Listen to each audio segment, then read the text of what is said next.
Oke, selamat datang kembali. Di depan kita ini udah ada dokumen yang sangat menarik yang Anda bagikan ya. Naskah akademik tahun 2026 untuk RUU Penanggulangan Disinformasi.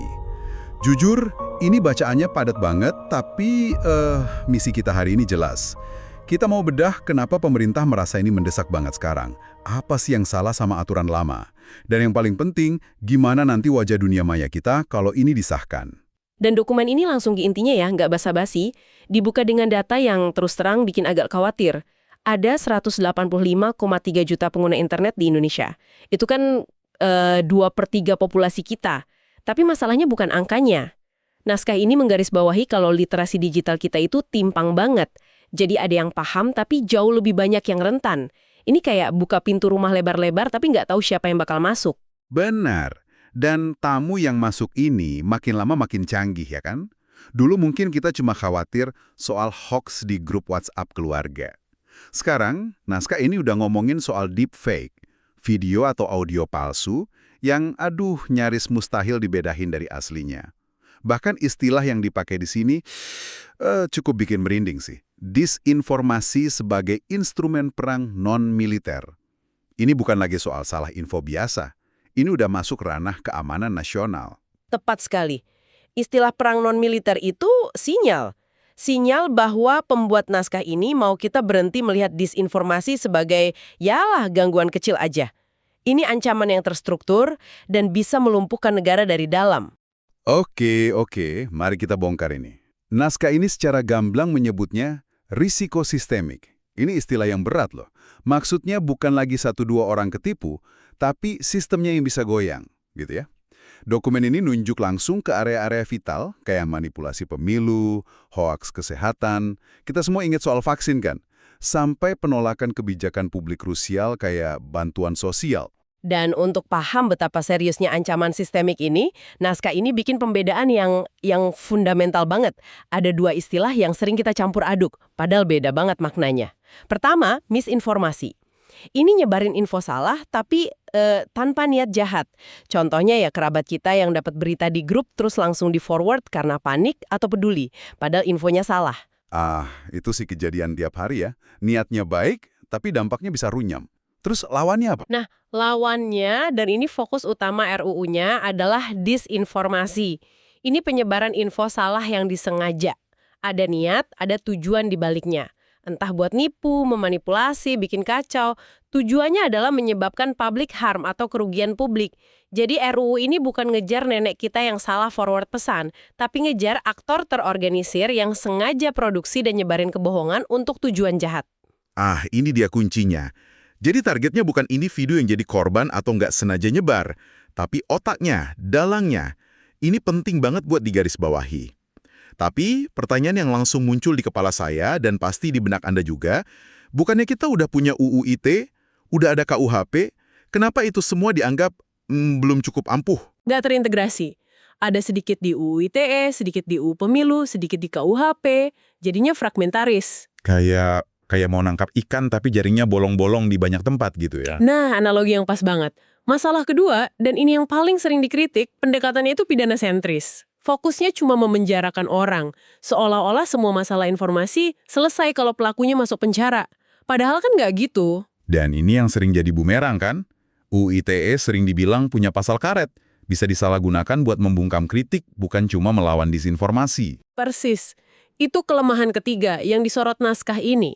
UU ITE itu nggak punya definisi yang tajam buat bedain mana disinformasi, mana misinformasi, mana kritik yang sah. Semua bisa masuk ke keranjang yang sama, dan ini bahaya banget buat kebebasan berekspresi. Jadi, UU yang ada sekarang ini ibarat palu godam ya. Mau mukul nyamuk, tapi temboknya ikut hancur. Ditambah lagi, sifatnya selalu reaktif. Betul sekali, sifatnya expose atau setelah kejadian. Aturan kita baru gerak kalau udah ada korban, kalau kerusuhan udah terjadi. Kita selama ini cuma jadi pemadam kebakaran, bukan membangun rumah tahan api. Nggak ada mekanisme pencegahannya. Oke, jadi jelas ya masalahnya. Aturan lama itu tersebar, fokusnya hukuman, multitafsir, dan reaktif. Disinilah, kata naskah ini, letak pergeseran besarnya. RUU ini bukan cuma mau nambah pasal atau naikin hukuman. Ini kayak mau merombak total cara kita memandang masalahnya. Tepat. Ini sebuah pergeseran paradigma. Bukan tambal sulam, tapi bangun fondasi baru. Naskah ini ngusulin beberapa pilar utama. Yang pertama, pidana itu jadi ultimum remedium. Artinya, hukuman penjara itu jalan terakhir, senjata pamungkas. Cuma buat aktor kelas kakap yang terorganisir dan terbukti sengaja bikin kekacauan sistemik. Jadi fokusnya geser ya, dari ngehukum penyebar eceran ke bandar besarnya. Ini perubahan besar. Lalu pilar selanjutnya apa? Pilar kedua itu fokus pada tata kelola ekosistem. Idenya gini, daripada ngejar setiap individu yang bermasalah, mending kita perbaiki lingkungannya biar nggak subur untuk disinformasi. Yang diatur bukan cuma orang per orang, tapi juga platform digitalnya, para buzzer terorganisir, dan propaganda dari luar negeri. Nah, ini dia yang paling menarik. Mengatur lingkungan atau platform. Maksudnya secara konkret gimana? Apa pemerintah bakal ikut campur di algoritma TikTok atau Instagram kita? Sejauh apa tanggung jawab platform ini? Disinilah pilar ketiga masuk, tanggung jawab platform. RUU ini mengusulkan supaya platform nggak bisa lagi cuci tangan dan bilang, kami kan cuma penyedia teknologi. Mereka bakal diwajibkan secara hukum buat lebih transparan soal cara kerja algoritma mereka, siapa yang bayar iklan politik, dan yang paling krusial, mereka harus punya sistem mitigasi risiko. Jadi, harus proaktif mendeteksi dan mengurangi penyebaran konten berbahaya. Jadi beban pencegahannya itu sebagian dialihkan ke raksasa teknologi ini? Mereka yang untung dari platform, mereka juga yang harus ikut tanggung jawab. Tapi ini kan bikin khawatir juga, siapa yang akan ngawasin pemerintah dan platform ini? Jangan-jangan ini jadi alat kekuasaan baru. Kekhawatiran yang sangat valid. Dan naskah ini kayaknya udah mengantisipasi itu. Makanya ada pilar keempat, pembentukan mekanisme pengawasan independen. Ditekankan berkali-kali, harus ada lembaga atau komisi yang benar-benar independen. Isinya para ahli, akademisi, masyarakat sipil, tugasnya memastikan aturan ini nggak disalahgunakan pemerintah buat membungkam lawan politik. Ini kartu pengamannya. Sebuah wasit independen? Oke, ini kedengarannya komprehensif. Naskah ini juga nyebut semua ini ada landasannya di UUD 1945 ya. Upaya menyeimbangkan hak kebebasan berekspresi dengan kewajiban negara melindungi ketertiban umum. Kuncinya di kata proporsionalitas. Betul. Proporsionalitas itu artinya tindakan negara harus sepadan sama tingkat ancamannya. Jangan sampai ancamannya level kecamatan, tapi responsnya level negara. Ini upaya mencari titik tengah yang rumit dalam demokrasi. Oke, pendekatannya beda banget. Tapi ide-ide ini murni dari Indonesia atau kita nyontek dari negara lain? Naskah ini ternyata juga melakukan studi banding yang cukup luas. Betul, dan hasilnya menarik banget karena nunjukin nggak ada satu resep yang cocok buat semua negara. Garis besarnya, naskah ini memetain 4 model pendekatan di dunia. Pertama, model Amerika Serikat. Mereka itu sangat menjunjung tinggi kebebasan berbicara. Jadi mereka hampir nggak nyentuh disinformasi domestik pakai hukum pidana. Fokus mereka itu hampir 100% ke propaganda dari pihak asing. Oh, jadi yang dari luar negeri aja ya? Kayak Rusia atau Tiongkok gitu. Kalau di dalam negeri cenderung pasal bebas ide, gitu ya, sekalipun banyak ide yang salah. Kayaknya model ini kurang pas ya buat Indonesia. Sumber masalah kita kan banyak juga dari dalam. Sangat mungkin. Model kedua itu Uni Eropa, yang kayaknya jadi inspirasi utama RUU ini. Pendekatan mereka sistemik, mirip yang diusulkan di sini. Lewat aturan kayak Digital Services Act, mereka menekankan shared responsibility. Jadi, platform digital dikasih tanggung jawab hukum yang besar buat transparan dan mitigasi risiko. Fokusnya bukan memenjarakan individu, tapi ngatur ekosistemnya. Ini kedengeran paling canggih, tapi implementasinya pasti rumit banget. Lanjut, model ketiga. Model ketiga ini umum di banyak negara Asia. Pendekatannya cenderung negara sentris atau state sentris. Pemerintah punya wewenang yang sangat besar dan cepat buat merintahin hapus konten atau bahkan blokir platform. Singapura dengan POFMA-nya itu contoh yang sering disebut. Model ini efektif dan cepat, tapi Kita gimana? terakhir itu model ASEAN. Pendekatannya jauh lebih lunak, pakai yang namanya soft law. Fokusnya lebih ke kerjasama regional, dialog, sama kampanye bareng buat ningkatin literasi media. Belum ada hukum yang mengikat di tingkat regional, lebih banyak imbauan aja. Jadi kalau kita lihat spektrumnya, Amerika yang libertarian, Eropa yang sistemik, Asia yang otoriter, dan ASEAN yang komunal dan lunak. Melihat semua pilihan ini, RUU kita sepertinya memang mencoba ngambil jalan tengah ala Eropa ya. Tapi pertanyaannya, apa kita punya kapasitas dan kematangan politik buat ngejalaninnya tanpa tergelincir ke model yang lebih represif? Ini pertanyaan penting untuk Anda renungkan. Pertanyaan yang sangat tepat.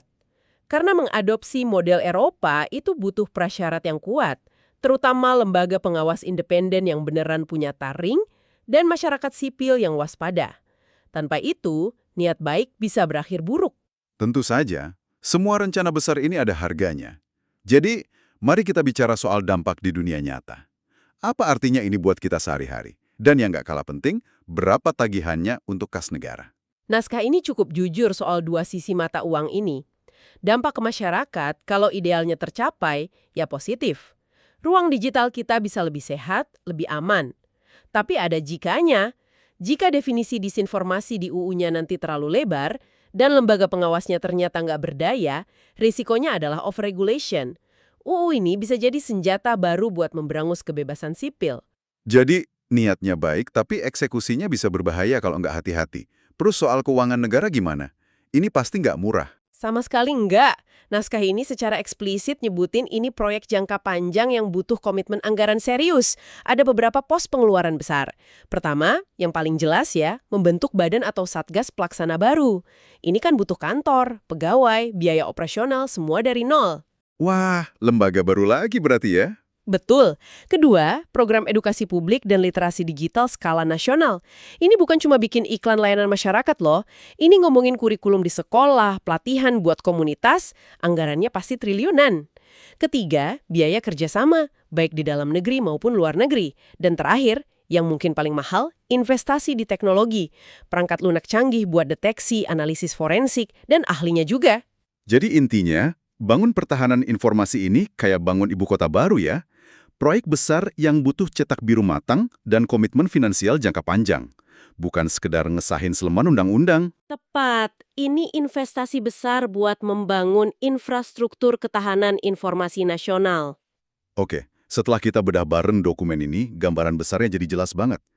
Kita ini lagi berhadapan dengan ancaman disinformasi yang levelnya udah sistemik. Kerangka hukum yang ada, kayak UU ITE, dianggap udah nggak relevan lagi karena sifatnya yang reaktif dan salah fokus. Solusi yang ditawarkan itu lompatan besar, dari menghukum orang, ke menata lingkungan, menuntut tanggung jawab platform, dan pidana jadi pilihan terakhir. Sambil berkaca pada praktik terbaik di dunia, terutama Eropa. Sebuah rangkuman yang sangat komprehensif, dan mungkin, sebagai penutup ya, ada satu pertanyaan lanjutan yang muncul dari naskah ini tapi belum terjawab. Seluruh fokus dokumen ini kan pada penanggulangan informasi yang salah. Ini tentang bangun benteng, nyaring racun, nyabut rumput liar. Itu semua penting. Tapi pertanyaan besarnya adalah, gimana caranya kita secara proaktif membangun ekosistem yang bukan cuma mampu nolak kebohongan, tapi juga secara aktif memelihara dan menyebarkan kebenaran? Wah, itu pertanyaan yang jauh lebih dalam. Iya kan? Karena ngelawan bohong itu satu hal, tapi menumbuhkan kebenaran, terutama kebenaran yang kompleks, yang bernuansa, yang nggak hitam putih, itu hal lain. Mungkin peran negara dan kita semua ke depan bukan cuma jadi penjaga gerbang yang nyaring konten buruk. Mungkin peran kita yang lebih besar adalah jadi tukang kebun yang menyuburkan iklim informasi, memastikan tanahnya gembur, airnya cukup, mataharinya sampai, sehingga diskusi yang sehat, ilmu pengetahuan itu bisa tumbuh subur. Dan itu tantangan yang jauh lebih besar daripada sekedar bikin undang-undang.